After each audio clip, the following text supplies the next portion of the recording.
Ravi de vous retrouver les passionnés aujourd'hui pour une vidéo inédite où on va essayer de vous apporter un éclairage particulier sur la crise actuelle à l'Olympique de Marseille.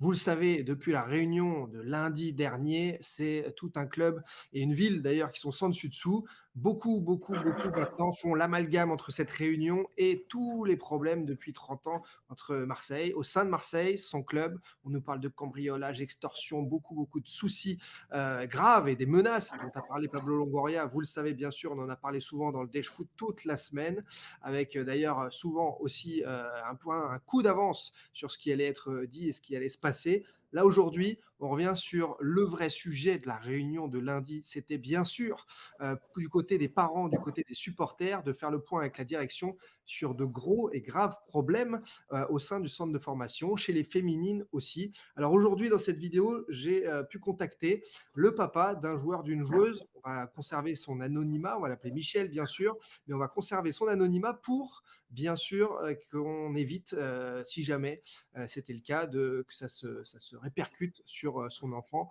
au sein de l'Olympique de Marseille. Donc lui, en revanche, va témoigner de ce qu'il a vu, vécu, etc., etc. Avec nous, Michel, comment ça va déjà? Bonjour Thibaut, super bien, merci.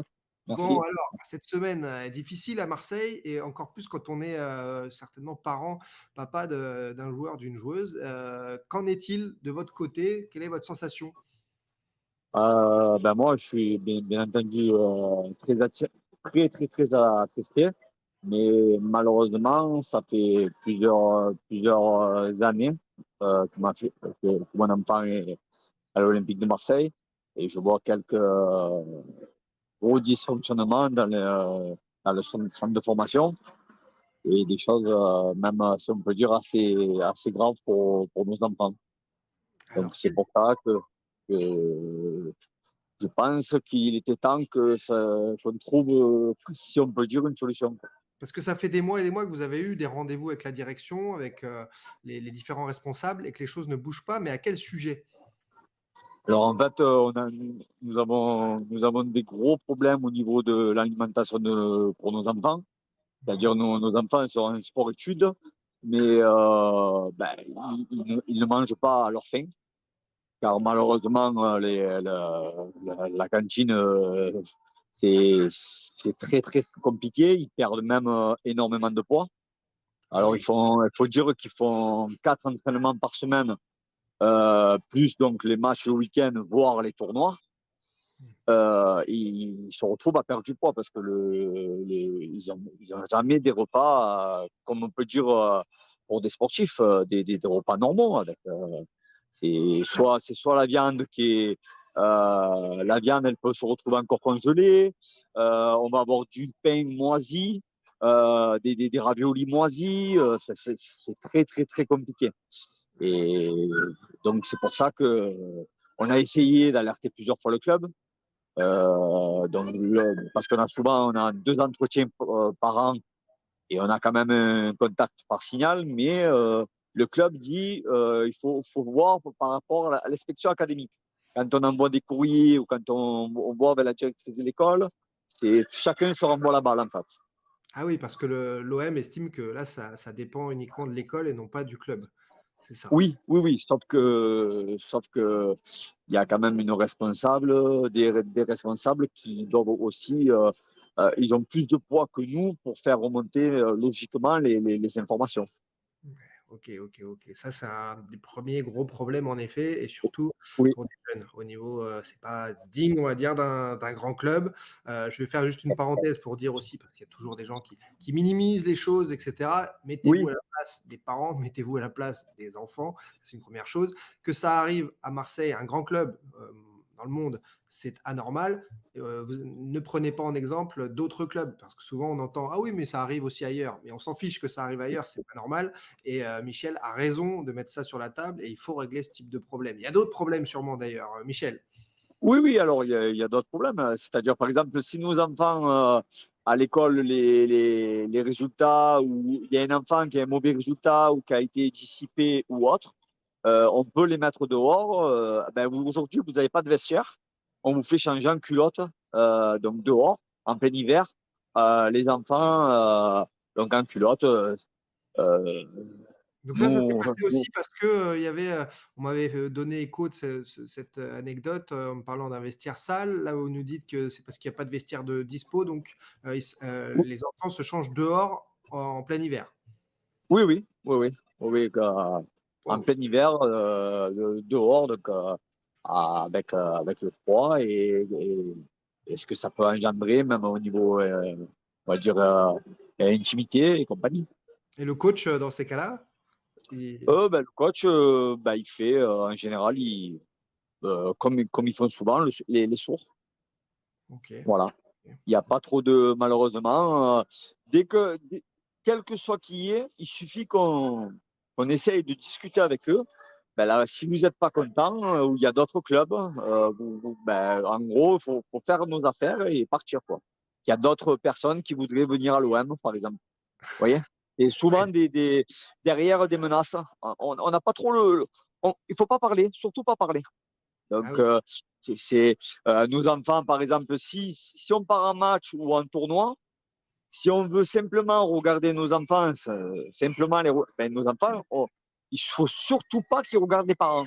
S'ils regardent les parents, ils sont sur le banc. Vous voyez, je ne dis pas plus. Simplement regarder les parents, leur faire un signe de la main, ou si on veut donner une bouteille d'eau à notre enfant, c'est interdit. Ah oui, vous Vous voyez, les déstabilisez, en fait.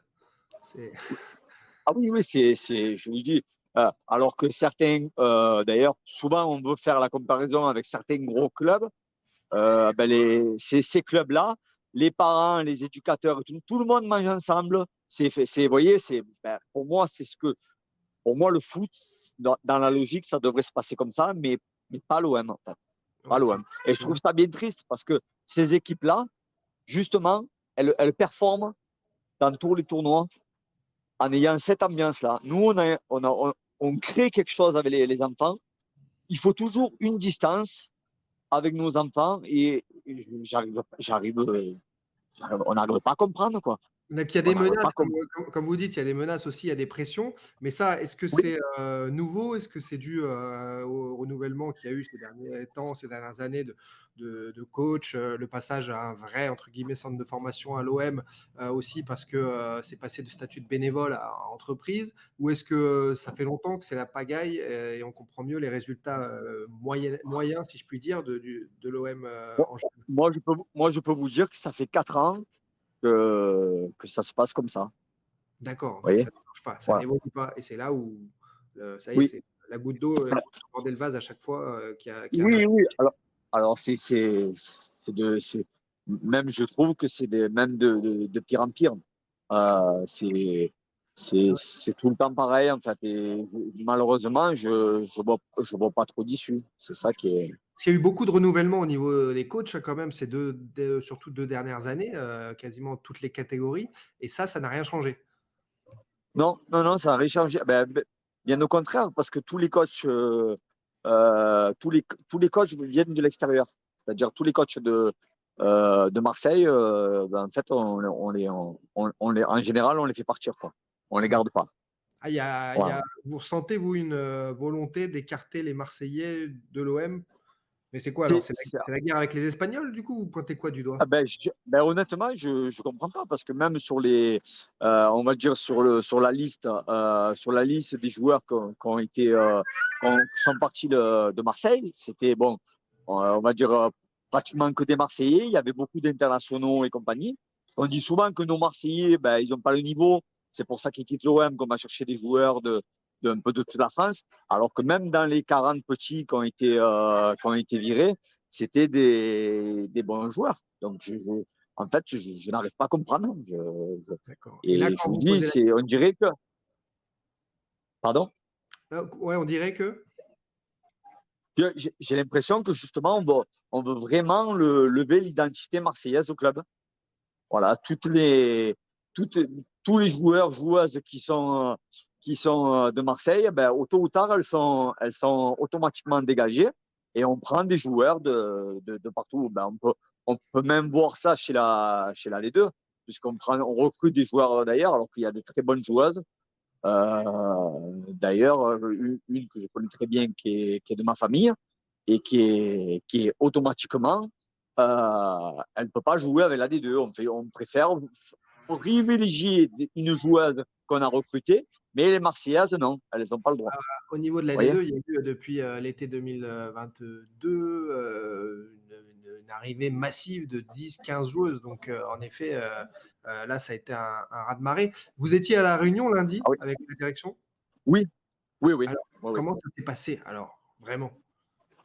Alors moi, je peux vous dire en toute honnêteté, ben, tout ce que je suis choqué par tout ce qui est dit par notre président, parce qu'il n'y a eu aucune menace, aucune menace. Le seul problème qu'il y a eu pour moi, comme il y avait eu déjà des réunions auparavant, c'est que les questions qui sont posées, il n'y a pas de réponse de notre président, il y a zéro réponse. On a beau lui exposer les problèmes, on a l'impression que, ben, en fait, il veut, je ne sais pas s'il ne veut pas les entendre, il nous répond à rien, en fait. Donc Ah c'est oui, très compliqué au final d'échanger. mmh. Alors, il est vrai, il y a eu une phrase qui a été dite, ça a été ben, si ben, vous allez faire vos valises parce que vous ne répondez pas aux questions, que ça a élevé le ton, hein, c'est un peu élevé, mais il n'y a eu aucune menace. Voilà. D'accord, Aucune d'accord. menace de qui que ce soit. Donc on D'ailleurs, il y a donc même oui? pardon, d'ailleurs, il y a eu certains membres qui ont dit bon, ben, puisque ce monsieur n'a pas de réponse, venez les gars, on y va. Et Ah, donc, il c'est y en a d'autres qui ont posé des questions sur les transferts, tout ça. Et en fait, il n'y avait pas de réponse. Il n'y avait pas de réponse. d'accord. Donc, voilà. On C'est tout comprend ce mieux qu'il la y a eu de situation. l'ordre de ah, je comprends même pas l'interview qu'il y a eu à la Provence. Enfin, je Et en comprends pas, fait, puisque c'est moi pas ce qui s'est passé. ce que je comprends aujourd'hui, c'est qu'en fait, le problème est beaucoup plus, et autre. Ça n'a rien à voir avec cette réunion de lundi et il fallait, l'élément déclencheur, ils ont pris le prétexte de cette réunion de lundi pour parler de choses, à mon avis, en effet, très graves et dont que je condamne, des menaces, des pressions, des plein de choses qui là, je suis tout à fait d'accord. Quand on entend, Pablo Longoria, on peut être qu'avec lui pour dire que ces pressions, ces coups de pression, tout ce qui est extorsion, cambriolage et tout, il y a un moment, il y en a marre. Maintenant, d'avoir pris le Oui, prétexte cette réunion, c'est assez curieux. Là, je vous rejoins là aussi complètement pour dire que c'est bizarre. Ceux qui l'ont vécu estiment qu'il n'y avait rien d'incroyable, ni de violent, ni de, si je résume, ni de vindicatif là-dessus. C'était une volonté de discuter, c'est ça. oui, oui, oui, surtout que c'était pas l'unique réunion. Il y a eu déjà on a essayé d'en discuter déjà auparavant. On a eu même un rendez-vous que une des personnes donc du clan Longoria n'est pas venue, ne s'est pas présentée à une des réunions. D'ailleurs, c'est ce qu'on lui a demandé aussi, pourquoi il n'était pas venu à cette réunion, alors que c'était pour encore exposer les mêmes problèmes, essayer de trouver des solutions. Et en fait, C'est pas leur problème. voilà, voilà, c'est ça, c'est qu'on a l'impression ça compte pas, qu'on a l'impression que tout ce qui est le centre de formation et compagnie, ça ne compte absolument pas. Voilà, Ouais, c'est le voilà, gros, c'est ça gros qui problème. est, c'est ça. En effet, c'est ce que j'ai expliqué aussi cette semaine. Vous avez eu dans les mois, il faut bien comprendre, dans les mois précédents, des réunions avec Pedro Heriondo, avec Stéphane Tessier, le directeur, général, administratif et financier, pour comprendre certaines choses. Je parlais, aussi, hier des féminines, donc ce problème de l'équipe réserve qui était dans le même voyage à Montpellier que l'équipe, D2 et qui n'a pas, elle, pu manger dans un même car. C'est assez, curieux. Quand on prévient les gens en avance, il y a pas de problème. Quand ça arrive comme ça sur le tas, c'est vrai que c'est des situations qui sont très très mal gérés là, par la direction, par les dirigeants. Et il devrait y avoir en effet des mea culpa, des explications et surtout des solutions de trouver pour des Mais problèmes qui ne sont pas majeurs. Là, pour le coup, on ne parle pas de ce qui a été ben, aussi ben, des humiliations, des ben, choses comme c'est quand même grave certaines petites, elles vont partir au restaurant, tandis que les autres, on leur dit, ah ben, allez vous acheter à manger. C'est quand même, enfin, surtout, je- surtout pour je- 10 personnes, surtout pour 10, 12 personnes, 15 personnes maximum. exactement. On est sur Surtout, vraiment. surtout, surtout quand on a su ce qui était l'argent qu'il y avait pour les féminines. Alors, on a su le montant, on est resté choqué, et le monsieur, donc, d'ailleurs, monsieur Tessier, il est resté, il n'avait pas de réponse là non plus. Il n'avait pas de Ouais, réponse par rapport au budget qui était mis en place pour les féminines. Il n'a pas compris pourquoi on peut en arriver là, quoi. ouais. À D'après vraiment, certaines sources, en effet, c'est plus d'1,5 million d'euros. Une logique pour pouvoir pour monter très vite dès la saison prochaine en D1, mais du coup illogique quand on voit, justement les manques, au niveau de la structure et ce que vous racontez. Ça, c'est clair.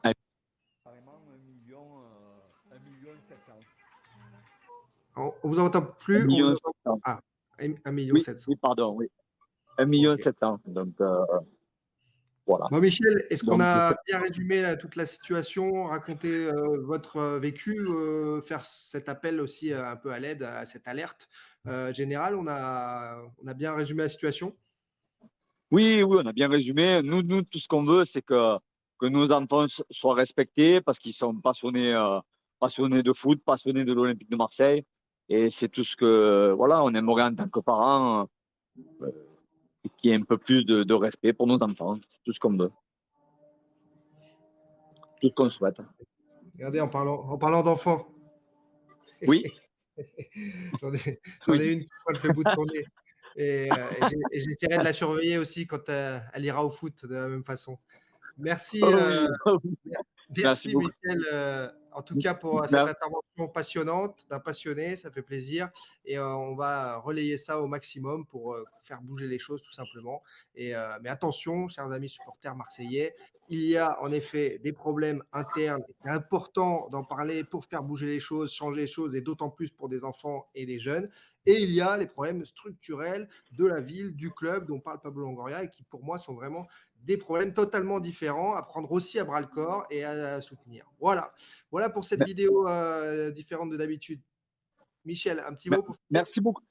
Ben, Merci. merci beaucoup Thibaut pour m'avoir écouté. Ben, ma foi, Et on est bien le résumé de tout, quand même, c'est aller l'OM, hein. Et, bien sûr. Bien sûr et ça va et, aller de mieux en mieux, on l'espère. Ça va aller de mieux en mieux, on et l'espère. j'espère, oui. Ah oui, c'est clair, c'est clair. Allez, Merci beaucoup, en tout cas. Bonne au soirée. plaisir. À bientôt, à Merci, au bientôt. plaisir. À bientôt. Merci, au revoir. Voilà cette vidéo très particulière, les amis, avec Michel, donc le papa d'un joueur, d'une joueuse du centre de formation de l'OM, qui témoignait sur ce qui s'était passé, qui était présent à la réunion de lundi. C'était important d'en parler, d'avoir ce vrai témoignage. Comme ça, c'est pas que moi qui vous raconte les choses. On est en 100% interaction, vous le savez, dans le Dash Foot. Donc, vous intervenez aussi pour donner votre avis. Vous intervenez dans les prochains jours pour nous donner votre avis sur ce qui est, sur l'intervention de Michel. Et c'était un plaisir de pouvoir vous raconter ça aujourd'hui. Allez, prenez soin de vous et des autres et à très vite pour de nouveaux contenus et de nouveaux débats entre passionnés.